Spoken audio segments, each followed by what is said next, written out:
Good evening and thank you for joining us. Stephanie Brown Monroe is a new face in municipal government, but her desire to make a difference in the community is driving her run at City Council. A lifelong resident in the border city, she believes she brings some much-needed skills to City Hall. I have a nursing background, so I think that brings to the table a very critical way of thinking. I don't just make decisions hastily. Any decision that I make is a very informed decision because I know that it affects the ideal outcome. Brown Monroe is a mother of 4 school-aged children. She wants to see growth in Lloydminster, building a big city feel with small-town camaraderie despite the effects of the economic downturn. Communicating with residents is at the forefront of her agenda. Communication is key, and the citizen needs to be informed. And to me, it's not just the taxpayers. It's the 17-year-old that's going to high school. They're buying things at our local businesses. They're contributing to our city. Everybody's voice truly matters. Brown Monroe also expressed her want to build better relationships with neighboring cities as well as the provincial governments.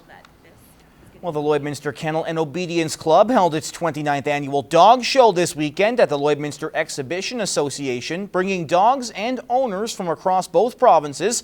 Not only was event attendance up to snuff, but community support was there again for the club. Josh Ryan has more.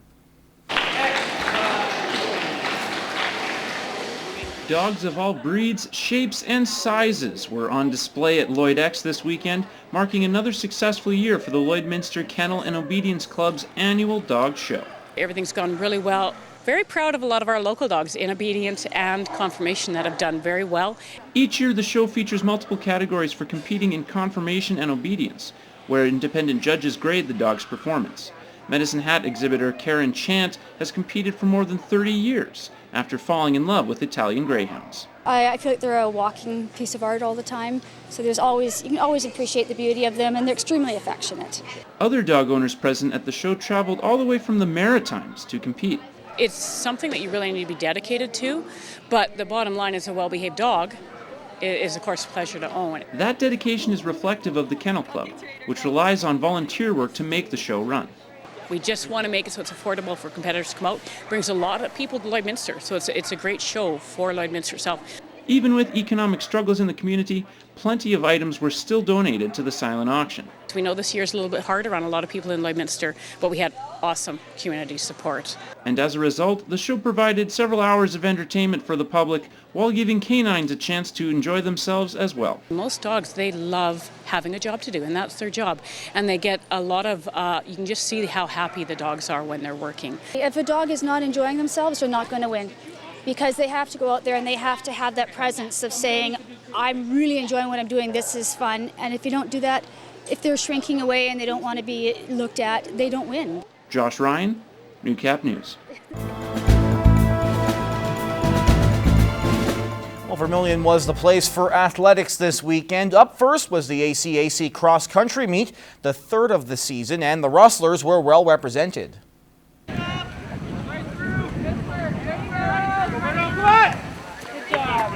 focus on personal bests. So it's a short season, it's only 8 weeks. The goal is for them to come in pretty good shape, but to show steady improvement race to race. And that has already been documented. We've got some great improvements, so we're on our way. The Rustlers had 11 members in all, 5 women, 6 men, representing the team in their home meet. The top runner was Carter Toman, who came in 36th place. I felt great actually out there. Lots of hills that I wasn't sure I was going to be able to climb as quick as I did, and I just hope to keep striving to go as better each time. Top 20 would be awesome if I could do that. I got to cut a few places out, but that would be awesome. The next ACAC cross-country meet is October 1st in Grand Prairie. Meanwhile, the Lakeland College Rowing Club got their season underway with a regatta in Vermilion. Over 120 athletes from schools across the province had to brace the tough conditions as strong winds made it challenging for most rowers. The Rustlers' boats didn't fare the best, but are taking it as a learning experience.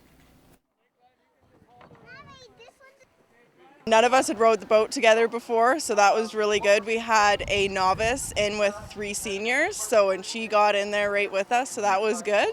The double today, that was challenging. It was a tsunami out there. We had so much water in the bottom of our boat. I'm very proud of the kids. We had a men's crew that was only 3. We put a gal in there and they rowed really well. Some of the other boats, maybe a little disappointed with their results, but really trying conditions, as you said. I mean, in the morning it was cold and drizzly, and in the afternoon lunch was a howling hurricane. So they did really well. They were rowing nice and clean. You need some rough water to develop your skills a bit. Maybe not quite this rough, but no, they did a very good showing. Well, the Lloydminster Titanium Reapers were looking for their first Visor Cup as they took on the Edmonton Leprechaun Tigers in the Edmonton Rugby Union final. In just their second season in the ERU, the Reapers had a very strong season, finishing 4th in the standings, a seed higher than last season.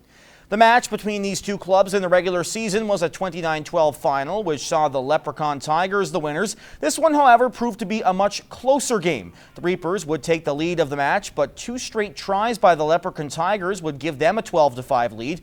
The Reapers would tie it up before the Leprechaun Tigers would make it a 19-12, and a try by the Reapers before halftime would make it 19-17 after the club missed the kick.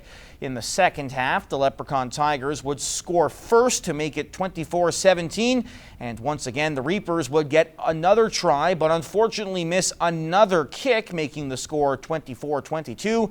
The Reapers would take a 25-24 lead off a penalty kick, but the Leprechaun Tigers would score a penalty kick of their own and win the Visor Cup with a 27-25 victory over the Titanium Reapers.